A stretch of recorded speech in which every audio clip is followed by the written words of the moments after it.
First Bible reading passage, 1 Samuel 17 verses 38 to 1 Samuel 18 verses 30. And Saul armed David with his armor, and he put an helmet of brass upon his head. Also he armed him with a coat of mail. And David girded his sword upon his armor, and he essayed to go, for he had not proved it. And David said unto Saul, I cannot go with these, for I have not proved them. And David put them off him, and he took his staff in his hand, and chose him 5 smooth stones out of the brook, and put them in a shepherd's bag which he had, even in a scrip, and his sling was in his hand, and he drew near to the Philistine.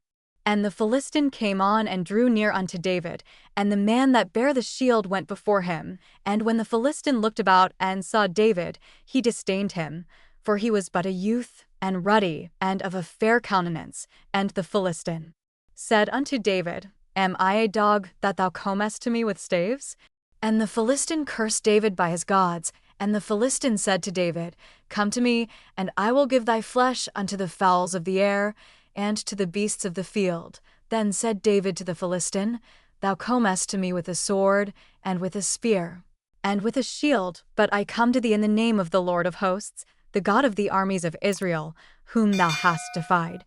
This day will the Lord deliver thee into mine hand, and I will smite thee, and take thine head from thee, and I will give the carcasses of the host of the Philistines this day unto the fowls of the air, and to the wild beasts of the earth, that all the earth may know that there is a God in Israel, and all this assembly shall know that the Lord saveth not with sword and spear. For the battle is the Lord's, and he will give you into our hands. And it came to pass, when the Philistine arose and came and drew nigh to meet David, that David hasted and ran toward the army to meet the Philistine. And David put his hand in his bag, and took thence a stone, and slang it, and smote the Philistine in his forehead, that the stone sunk into his forehead, and he fell upon his face to the earth.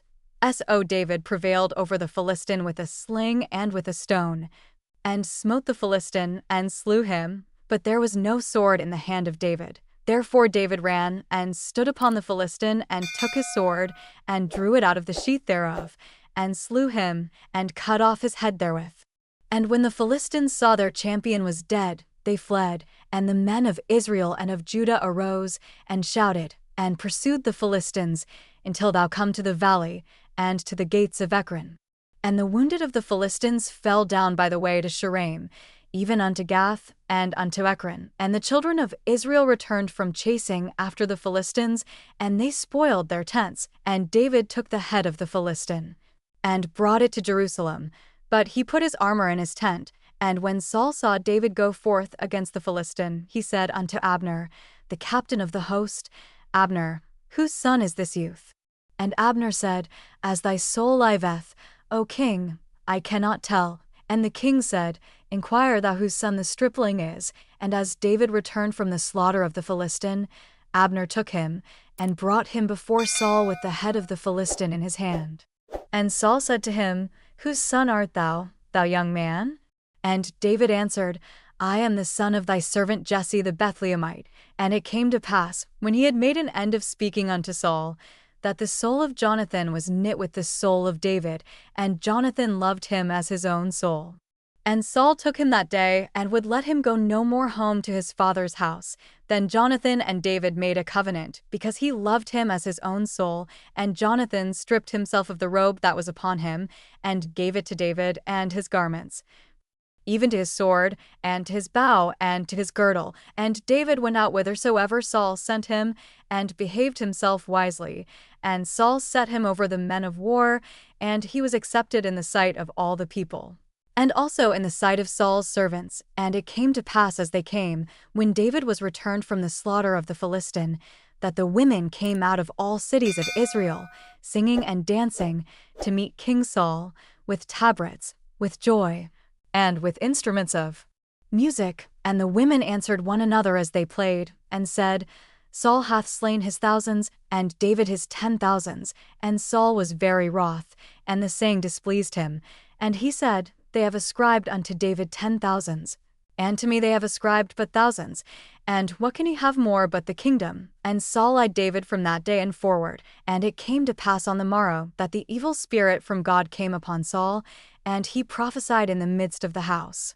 And David played with his hand, as at other times, and there was a javelin in Saul's hand, and Saul cast the javelin, for he said, I will smite David even to the wall with it. And David avoided out of his presence twice, and Saul was afraid of David, because the Lord was with him, and was departed from Saul. Therefore Saul removed him from him, and made him his captain over 1,000, and he went out and came in before the people. And David behaved himself wisely in all his ways, and the Lord was with him. Wherefore when Saul saw that he behaved himself very wisely, he was afraid of him. But all Israel and Judah loved David, because he went out and came in before them. And Saul said to David, Behold my elder daughter Merab, her will I give thee to wife. Only be thou valiant for me, and fight the Lord's battles.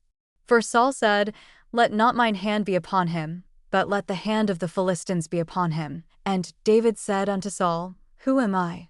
And what is my life, or my father's family in Israel, that I should be son-in-law to the king? But it came to pass at the time when Merab Saul's daughter should have been given to David, that she was given unto Adriel the Mahalathite to wife. And Michal Saul's daughter loved David, and they told Saul, and the thing pleased him. And Saul said, I will give him her, that she may be a snare to him, and that the hand of the Philistines may be against him. Wherefore Saul said to David, Thou shalt this day be my son-in-law in the one of the twain. And Saul commanded his servants, saying, Commune with David secretly, and say, Behold, the king hath delight in thee, and all his servants love thee. Now therefore be the king's son-in-law. And Saul's servants spake those words in the ears of David.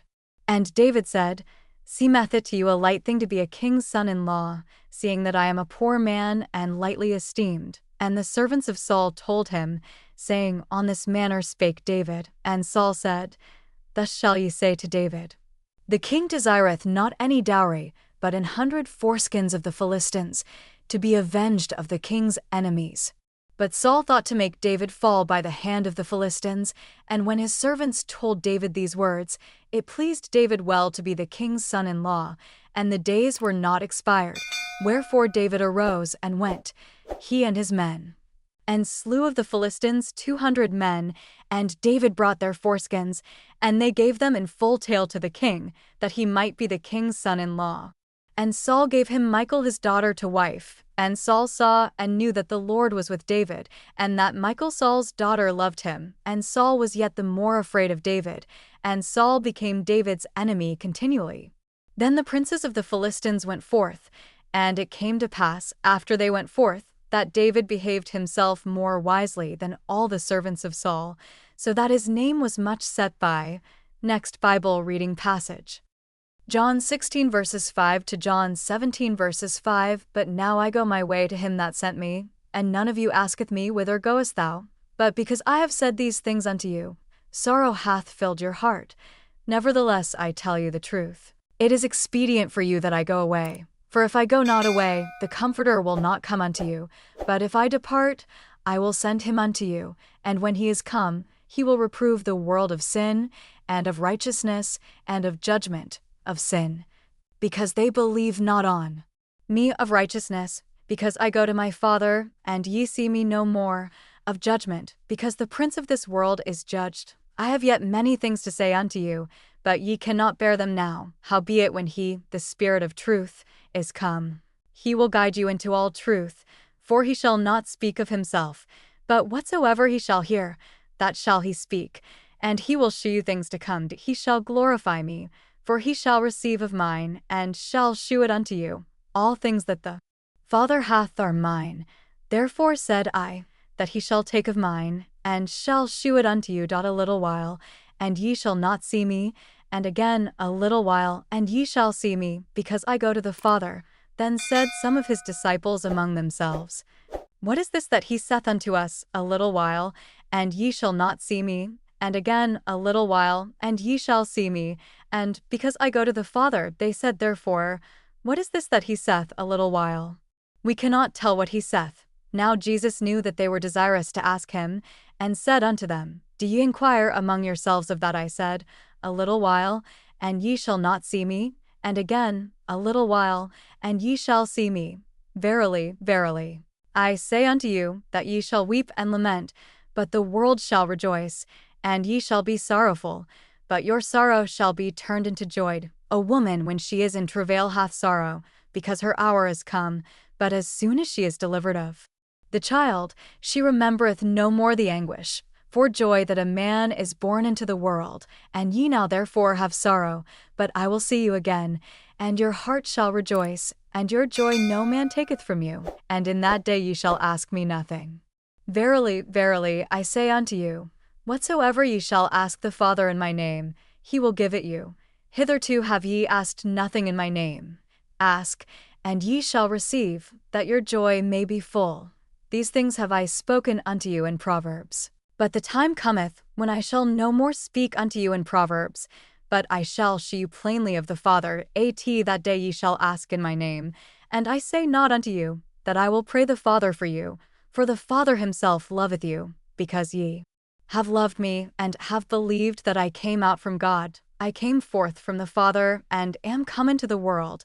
Again, I leave the world, and go to the Father. His disciples said unto him, Lo, now speakest thou plainly, and speakest no proverb. Now are we sure that thou knowest all things, and needest not that any man should ask thee. By this we believe that thou camest forth from God. Jesus answered them, Do ye now believe? Behold, the hour cometh, yea, is now come, that ye shall be scattered, every man to his own, and shall leave me alone. And yet I am not alone, because the Father is with me. These things I have spoken unto you, that in me ye might have peace. In the world ye shall have tribulation, but be of good cheer. I have overcome the world. These words spake Jesus, and lifted up his eyes to heaven, and said, Father, the hour is come. Glorify thy Son, that thy Son also may glorify thee, as thou hast given him power over all flesh, that he should give eternal life to as many as thou hast given him. And this is life eternal, that they might know thee the only true God, and Jesus Christ, whom thou hast sent. I have glorified thee on the earth. I have finished the work which thou gavest me to do.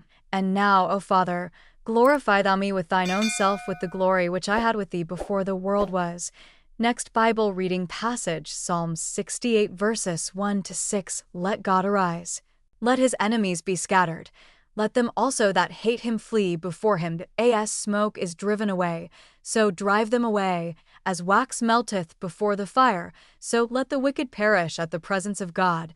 But let the righteous be glad. Let them rejoice before God. Let them exceedingly rejoice. Sing unto God. Sing praises to his name.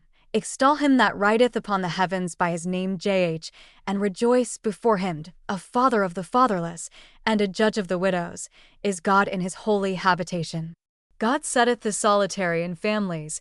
He bringeth out those which are bound with chains, but the rebellious dwell in a dry land.